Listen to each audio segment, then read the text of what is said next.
Asalaamu calaykum soo dhawaada kusoo dhawaada muuqaal cusub. Muuqaalka maanta waxaan kaga hadli doonaa haddii ilaa yaraahdo vitamin D-da goormee tahay in ilmaha laga gooyaa, maxaase ilmaha faa'iido iyo waxtar ah ee u leedahay ayaan kaga hadli doonaa iyo xaggee laga heli karaa.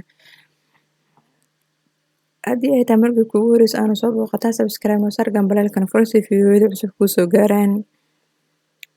Dhammaantiin waxaan idin leenahay Ramadaan wanaagsan iyo sanad wanaagsan oo barako leh Ilaahay ha nooga dhigo sanadkan. Intii xanuunsan Ilaahay ha caafiyo, intii caafimaad qabtana Ilaahay ha u siyaadiyo. Ramadaantana Ilaahay ha nooga dhigo Ramadaan naxariis iyo dembi dhaaf wata Ilaahay ha nooga dhigo. Mowduuca waxaan kaga hadli doonaa vitamin D-da ilmaha yaryarka ah marka dhashaan la siiyo goormee laga goyn karaa iyo muxuu ilmaha waxtar u leeyahay. Horta vitamin D-da mowduuc hore aan kaga soo hadalnaa jiray oo ku jira janalka. Haddii aad rabtid kaasa marka si faahfaahsan kaga soo hadalnay haddii aad u baahan tahay janalka gudaha u gal kanaalka hore u soo gal waa arki doontaa vitamin D-da ayuu ka hadlaa. Marka caadi ahaan vitamin D-da ilmaha difaaca jirkooda ayuu xoojiyaa. Wuxuu kaloo xoojiyaa korinshaha ama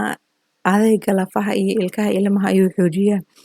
Sidoo kale wuxuu ka hortag u yahay cudurka sokorta. Ilaaha qofka ka ilaalin karo oo wixii Ilaahay kuu qoro ayuu qofka walba ku dhici lahaa laakiin waxaa la yiraahdaa ka hortag ayuu u yahay cudurka sokorta. Marka haddii aad aragtid oo kale in cunugii jirooyinkiisa ay badan tahay oo hargabkii uusan meel laga tagin uu kusoo laabanayo cunugii jirooyinkiisa ay badan tahay cunugii inuu iska qunfacayo aad aragtid oo kale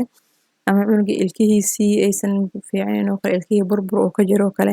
ama korinshaha ilkihiisa aysan fiicnayn oo kale ama cunugii aad aragtid in lafihiisii ay daciif yihiin oo kale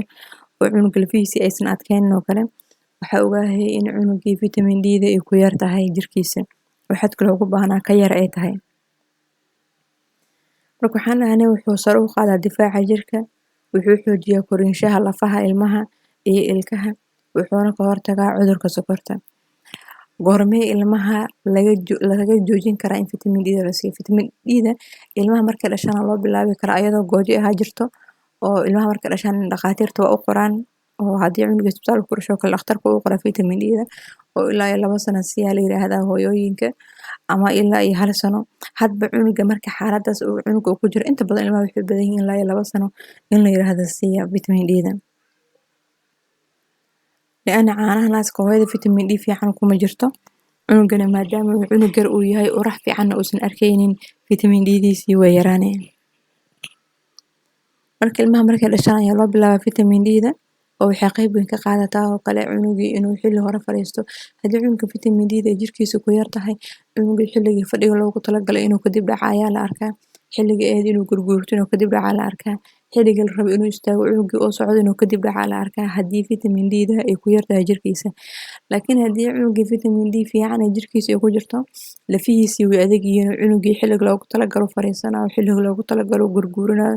istaagaa soconaa waa haddii jirkiisa vitamin D fiican ay haysato korinshaha ilkihiisana aad ayay u fiican yihiin caafimaadkiisana uu fiican yahay oo kale oo hargab iyo waxyaalahaas cunugii inaysan kusoo laalaaban ayaa la arkaa. Marka vitamin D-gaas isagoo goojo ah ilmaha la siiya caadi ahaan cunuga wuxuu ku heli karaa qoraxda uu ka heli karaa oo cunuga waxaa wanaagsan in hooyada cunuga ee bambar u xirtaa korkiisii uu banaan yahay gacmihiisii lugihiisii ay banaan yihiin qoraxda ay toos ugu dhici karto. Qoraxdan waxaa cunuga la ogol yahay subaxii markay soo baxdo ilaa iyo duhurkii laga gaarayo.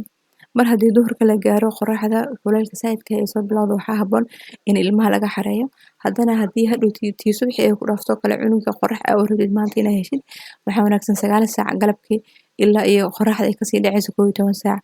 haddana inaad usoo bixisid si cunugii qorax oo kaga helo. Marka waa inuusan wax dhar ah gashnayn oo kale oo garan oo kale hadda u gelisid iyo buumo waa ku filan tahay garan iyo bambar. Garan yar iyo bambar hadda u xirtay li'aana gacmihiisii iyo lugihiisii waxaa la rabaa inay qaawan yihiin ee toos qoraxda ugu dhacaysa ayaa la rabaa. Mida kale qoraxda cunuga loo dhigayo haddii uu guri dabaq ah degan tahay oo kale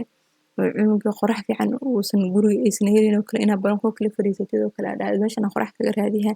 waxaa ka qurux badan in qorax toos ah cunuga oo helo li'aana xilliga hore marka subax qoraxda soo baxda ilaa duhurada laga gaaro qoraxda qabow bay leedahay لأن cunuga qoraxda saa'idka ah uma adkeysan karin marka haddii gurigaadii dhala ay ku jirto oo kale ama qorax yaro daaqad kasoo gasho aad gaadaysid taas cunugii qorax fiican uma naqato oo cunugii waxa lagu qaatay in adigoo banaanka u bixiso qoraxna la raadisid goormee cunuga laga goyn karaa waxaan dhahnay marka vitamin D waxaa laga helaa waxaan dhahnay qoraxdaas laga helaa isagoo gooji ah jiro ilmaha dhibco laga siiyo oo cunuga markuu dhasho isbitaalka markuu ku dhasho dhaqaatiirta ay u qoraan caanahoo kale cunuga haddii la siiyo kale vitamin D waa laga helaa ayadana goormee ilmaha laga goyn karaa vitamin D-da oo la dhihi karaa cunugan vitamin D uma baahno waxaa la dhihi karaa haddii cunugaada maalintii liitar caano ah uu cabayo vitamin D uma baahno goojada waa ka dhaafi kartaa waa haddii liitar caano ee cunugaada inuu cabayo maalintii aad aragtid 24 hour hal liitar oo caanaha uu dhameynayo alxamdulilah cunugaada vitamin D uma baahno waa ka deyn kartaa waa ka joojin kartaa caanaha vitamin D-da markaa ka joojinaysid halka liitar uu cabayana caanaha waxaa loo kala qaadaa laba kuwa dufan leh iyo kuwa dufan lahayn jiro ilmaha waxaa loogu talagalay midka dufan kale haddii cunugaada jiro gaar ah markaas uu xanuunsan yahay aana loogu soo diidin caanihii dufanka lahaa aysan jirin oo cunugaada normal life cunuga caafimaad qabo caadi ilmaha kale lamid ah uu yahay caanaha ilmaha waxaa loogu talagalay dufan kale inay qaataan caanaha xoolahoo kale caanaha dufan kale inay qaataan ilmaha loogu talagalay haddii cunugaada caanaha dufan kale hal liitar oo 24 hour uu kaga baxay aad aragtid alxamdulilah waa ka maarantaa vitamin D-da oo cunuga waa ka deyn kartaa vitamin D-da aad siinaysid laakiin haddii aad aragtid in cunugaadii liitar caanaha 24 saac uusan ku dhameyn karin ay dhibayso kale haddii aragtid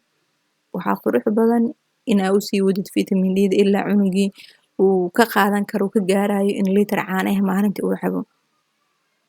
inaad usii wadid vitamin D-da goojooyinka ah aad siinaysid ayaa qurux badan markasna waxaa wanaagsan inaad kala tashatid dhakhtarka caruurta ama dhakhtarkii kuugu soo qoray marka koowaad ee ku dhaasay inaad kala tashatid hadba meesha cunuga xaaladiisii iyo korashihiisii ee maraysa saas ayaa qurux badan muuqaalka insha allah waxaan rabaa inaan soo gaabiyo uusan waqti dheer naga sii qaadanin intaanan kusoo gabagabeynaya insha allah ramadaan kariim mar labaad ilaahay ha nooga dhigan ramadaan dambi dhaaf wato ilaahay ha nooga dhigo soo dhawaada haddii ay tahay markii kuugu horeysa aanu soo booqataan subscribe noo saar gambalaalkana furo si fiidiyoyada cusub kuu soo gaaraan haddii familka ka tirsantaana like noo saar asxaabtaadana usii sheer gareeyo soo dhawaada